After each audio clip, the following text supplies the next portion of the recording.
Hello दोस्तों। अभी हम आप लोगों को बताने जा रहा हूँ दिष्ट धारा परिपथ यानी डीसी सर्किट। वैद्युत परिपथ इलेक्ट्रिक सर्किट वह परिपथ जिसमें वैद्युत धारा प्रवाहित होती है दिष्ट धारा परिपथ कहते हैं। जिसमें दिष्ट धारा प्रवाहित होती है उसे दिष्ट धारा परिपथ, और जिसमें प्रत्यावर्ती धारा एसी करंट प्रवाहित होती है उसे प्रत्यावर्ती धारा परिपथ कहते हैं। प्रत्येक सक्रिय परिपथ में जो भी सक्रिय परिपथ है उसमें करंट और रेजिस्टेंस वोल्टेज आई, आर और भी होना जरूरी है, तभी वो परिपथ सक्रिय परिपथ कहलाएगा। परिपथ में अधिक या कम प्रतिरोध प्राप्त करने के लिए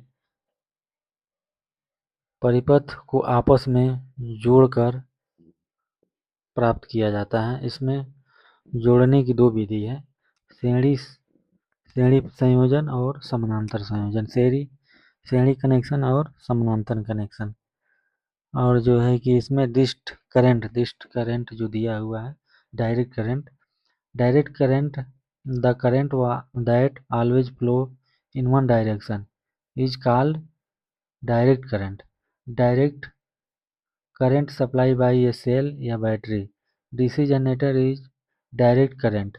डीसी जनरेटर ये डायरेक्ट करंट देता है इसलिए, और बैटरी भी डायरेक्ट करंट देती है। और battery supply direct current to bulb. जो ये बल्ब है इसमें बैटरी जो है कि ये बल्ब में सप्लाई जो है कर रही है। The battery the direction of current is ABCD, ABCD and it always flow this direction. ये हमेशा एक ही डायरेक्शन में फ्लो करेगी। Note the direction of current means steady direct current one of the constant magnitude. इसका जो परिणाम होता है जो कांस्टेंट होता है, न ऊपर होगा न नीचे होगा, ये डायरेक्ट होगा।